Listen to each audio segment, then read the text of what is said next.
What's up, everybody? I have gotten a package in the mail and it's Royal Mail.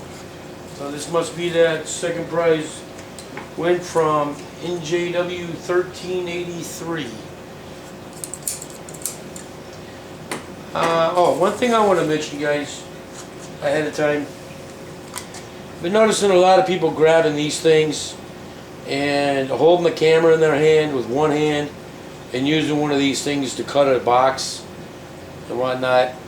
I mean, yeah, it's all fun and cool and whatnot, but somebody's going to end up getting hurt eventually by doing this. And it's not really good to get into the habit of opening boxes with one hand with no control on the actual box. So I'm really kind of hoping, that you guys will either set up a tripod and do it, or pre-cut the tape and then just open up the box.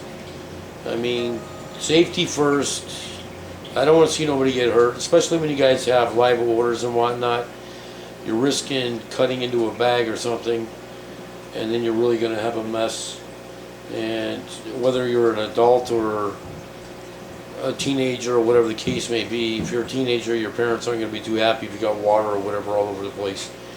Alright, so use precaution. Knives are no joke. These things are razor blades. They're going to cut you open. So, it's just a word of advice. Safety first. Set your camera down. Put it on a tripod. Or just pre-cut your packages prior to doing your videos. Alright? I don't see somebody cutting their fingers, especially after getting a nice gift or something. It's just not worth it. Alright, like in this case I'm on a tripod, so I'm going to go ahead and cut this. But believe me, I'm guilty of the same thing, but I stopped, and like I said, I'm noticing a lot of people doing it. I watched one video last night where somebody was trying to cut open a box of live fish, and that's all fine and dandy, but he was having problems. He had his camera down more than anything. Everybody was in the dark because he couldn't hold the camera and cut this box open without worrying about cutting open the bags or whatever the case may be. So, just use precaution on it. Alright, anyways, enough of that. This is for the second place win from NJW 1383. He had a Christmas contest. He wanted something funny. I ended up getting second place out of it, which was pretty cool. I was having fun with it, so I'm really happy that I ended up winning something. But in all honesty, it was just more fun than anything.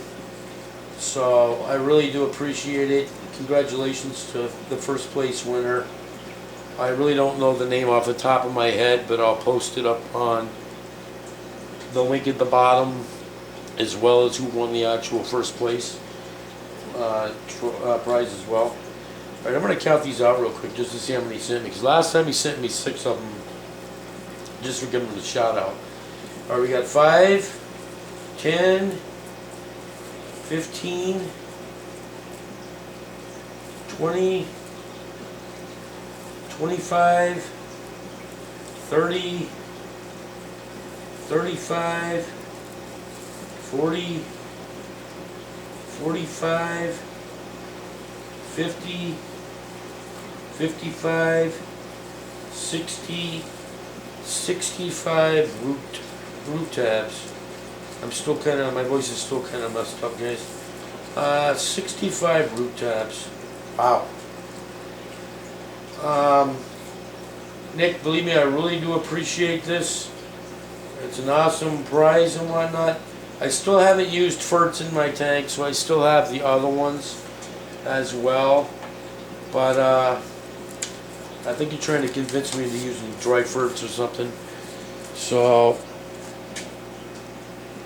there's the name of his channel, NJW 1383. His name is Nick. Great guy. I love his tanks and whatnot. But yeah, so I'm going to have to figure out something as far as what I'm going to do with dry ferts. Like I said, I've never used them in my tanks as of yet. So, and the way he's sending me these things, I guess I might not have no choice but to figure out something for them. Also, give me 1 second here. I was, oh, by the way, cheers. But, my throat's drying out, so I'm gonna have a drink. Yeah, I love my monsters. People think they're gonna have heart attacks and whatnot from them. But,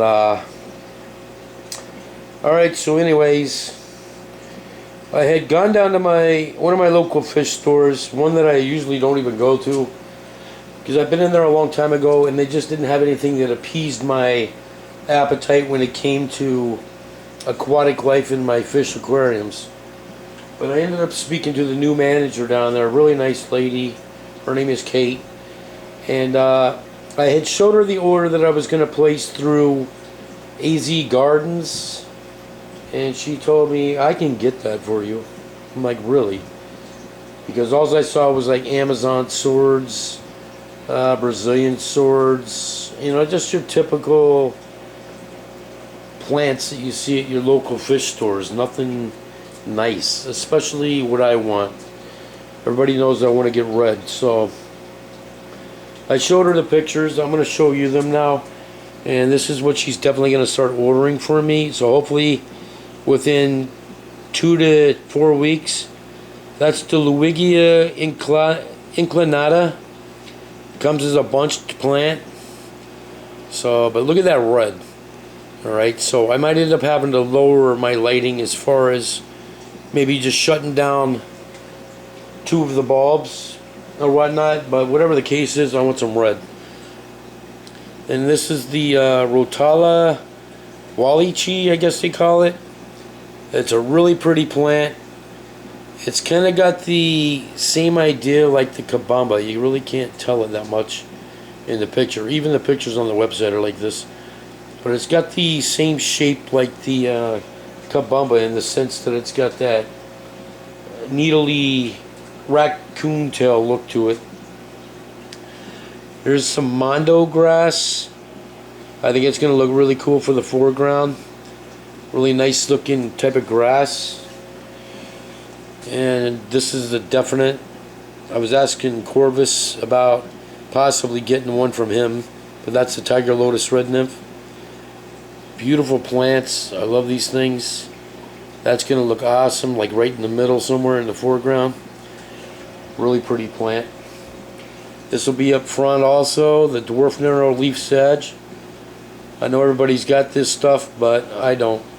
So I'm going to definitely get some of it. Everybody likes baby tears and whatnot. I don't think baby tears grow in my substrate. So these guys definitely. Freshwater shrimp, cherries. This is my favorite. This is called the Red and Blue Paradise. It's a gourami. I love gouramis. They're just very peaceful, like laid back fish. They're just really cool fish in general. I mean, look at the colors on this thing. And the type of fins and tails and whatnot on them are totally different than like the gouramis I have. They've got really nice fancy tails. This is the Dwarf Sunset Thick Lip Gourami. Kind of resembles the flame gouramis, or the blue flames, but it's not a blue flame. This is one really cool looking fish. Look at the colors on that thing. So they're popping big time. Here's another plant that I'm getting as well. This is called the Blood Stargrass. So yeah, I'm definitely going red. This is another bush, so I can add it to other plants. And then finally, the Basilia, or however you call that rainbow. But it's not the blue and yellow, it's the blue and red. So that's what she's going to work on. She says it's a pretty tough color to get. But I know they probably won't come that way when I first get them, but she's going to make sure it's the blue and red. So that'll look pretty sweet. Here's a picture of my angelfish. That's what it's looking like at the moment. It's healing. It had some really bad fin problems. I didn't realize it when I bought it, but he was pretty beat up from whatever fish was in there. He was in there with like some blind cave fish and whatnot. So obviously they're not too blind. This is the new growth going on with it. If you look at the top dorsal, see how that's got that curve on top? Kind of like a young whale or whatever the case may be. That's actually a new growing dorsal up there. So it's just weak and kind of dangling over, and also the trailer on the front. If you look at the left front trailer, it's actually coming back nice. And here's a side shot as well of that dorsal. So it's still weak, but it's actually a nice point when you look at him from above. So yeah, he's looking good. It's going to be a nice looking fish once he gets going. So yeah, that's what I've got going on, guys. That's pretty much it as far as this goes. Again, NJW 1383 Nick, thank you very much. I really do appreciate these. Like I said, I haven't used no ferts yet in my tank, but I'm gonna have to figure out something, because I think you're trying to convert me to dry ferts or just fertilizers in general. And wow, you loaded me up this time. So that's a lot of stuff there. 65 dried capsules there. So with that, guys, I'm gonna go ahead and make another video after this one. It'll be shot on my 55-gallon saltwater tank. I'm just gonna clean it up real quick, and then I'll be making some shout outs for all my new subs and whatnot. So check out that video, and I hope you enjoyed this one, and I'll see you guys soon. Bye bye.